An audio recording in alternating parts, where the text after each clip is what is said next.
don't need fuel for. You don't need gas. You don't need propane. Totally works off of the wind. Totally works off solar.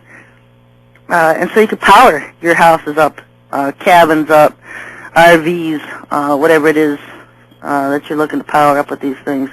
And they have roof mounts. You can set them right on your roof, or you can put them up on a like, whatever you want to call it, one of those steel antenna things. I don't even know. But yeah, you can set it right on top of your roof. They have roof mounts. And of course, the picture I saw with the government using them for high power lines, they had them hooked right onto the ground. I mean, they weren't really set up on anything. They were just right into the ground. So, just different ways of alternative energy sources. You might want to be looking into that. We're not always going to have the luxuries we have now as being at-home, in-home electric. Look for a lot of power grids to go out, electric grids, from one end of this nation to the other, from one end of this world to the other, from sunspots and solar flares, if not outright sabotage. We have a lot of problems with electricity towards the last days, especially, with Planet X coming in. A lot of our natural weather turning into disastrous, a lot of earthquakes, volcanoes, tsunamis, hurricanes, everything and anything imaginable. With this Planet X coming in and pulling on the Earth's gravitational field. So we're going to see a lot of damage here. In just one fell swoop, 11 states on the East Coast could lose their electric. They're all bound to one grid. And so that's how our nation is multiple states utilizing one grid at a time or together. And if you lose one grid, multiple sorry about that, multiple states without electricity. So it's one way of being prepared. Listener call-in line 260-356-2611. I don't want to sit here and do all the talking myself tonight, folks. Another thing I was looking at, this whole avian bird flu thing. And I told you a couple weeks ago I was looking at a Bible code on it. And I just wasn't impressed with the thing. I just wasn't seeing anything there that was grabbing my attention. And so I started seeing all this stuff coming in about the whole thing being a hoax. And, I wouldn't put it past the whole thing, this avian bird flu. I'm going to do another code on the other technical name for it, the H5N1, whatever that is, see that certain strain, see what that pulls up. What I could tell in the original code was that it was a fungus, and it had something to do with the water in China. Maybe that's how it traveled. Maybe that's part of the cause. I had heard that a lot of moisture can cause a fungus mold buildup. So people being affected by tsunamis and hurricanes and stuff, we have a lot of mold buildup from the moisture. But those were two dominant terms, was fungus and water. And, I'm thinking more along the lines of these last days plagues.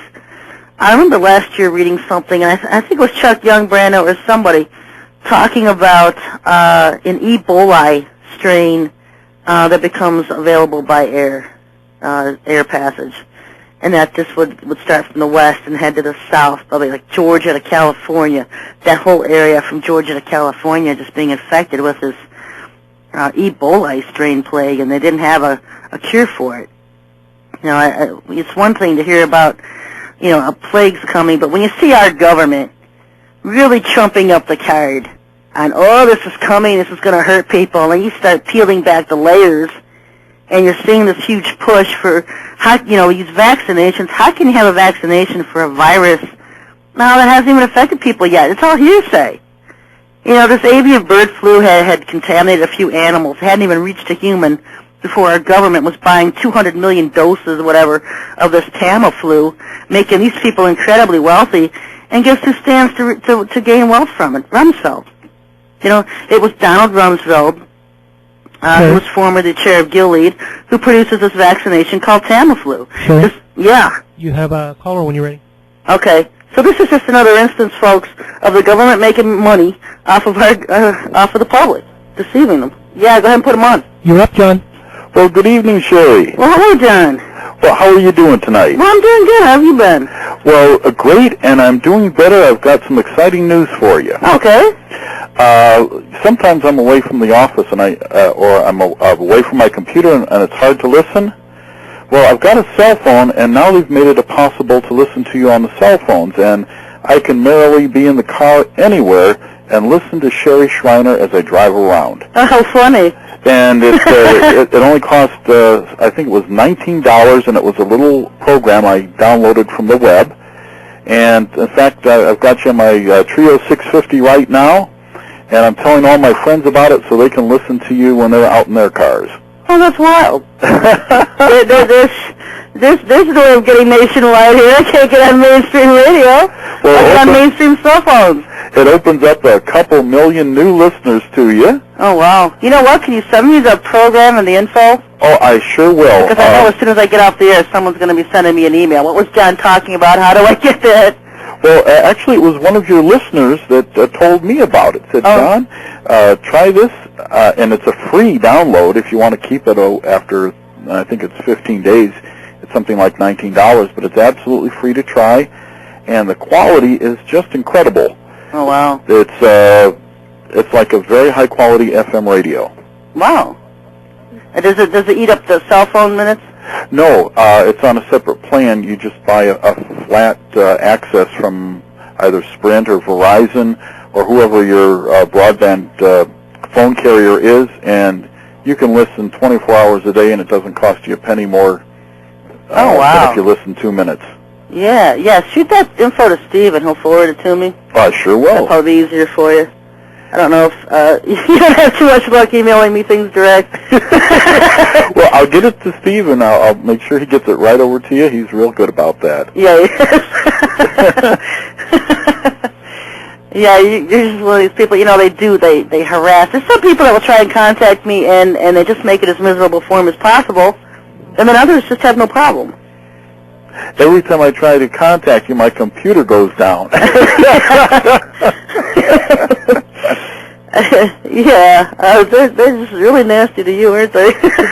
Oh. I've had other people that have listened to this show. I don't know what equipment they use, and they tell me that they can hear background talking, background noise, like on military bases listening in and stuff. Mm-hmm. And so I hear all kinds of wild stuff. The fact that your computer goes down every time is just amazing. You know, I have nothing to do with it, folks. Well, it just means you're doing something important. Yeah, I mean, you've been calling in this show forever, and, you know, you're just becoming one of the icons of the show. You know, and I don't hear from John, I hear it from everybody else. Where's John? Oh, well, thank you. By listening to you, I learn what's going on in the world, and I tell all my friends, and now lots of people here in the Midwest are listening to you, and they look forward to your program every. Oh, you know, it's really starting to pick up. It's the traffic numbers are really starting to jump. Seems like they've been steady every month since I started on the air, and lately it's really been picking up. And I've noticed the international audience starting to kick in. And you know what? I have no idea what's going to happen when China keeps picking up. I can't afford China. 1 billion people? I can't even afford 10% of that. Oh, you know, yeah. Because I pay for all of this for people to go to my site and download the archives and stuff. Mm-hmm. And I can't even imagine. I can't even imagine some of these other countries, because my website used to be blocked from a lot of international countries. Mm-hmm. And now it's not so much blocked anymore. They're finding it anyway. I don't know what's going on. But the traffic numbers are picking up. And, you know, that just blows my mind to think, what if it becomes a household name in China? I can't afford it. I don't know what I do. Well, you have so many websites, too, that it makes it hard for people to block everything. Yeah. Well, you know what? The favorites is the Watch Your Files. Mm-hmm. The Files site is the ultimate favorite. And that website's funny because it's usually like people that come to the Sherry Shriner website or whatever, they stumble on it, they come one time, and then maybe come back a couple more times or never return or whatever. But the Watch Your Files site has this like following to it.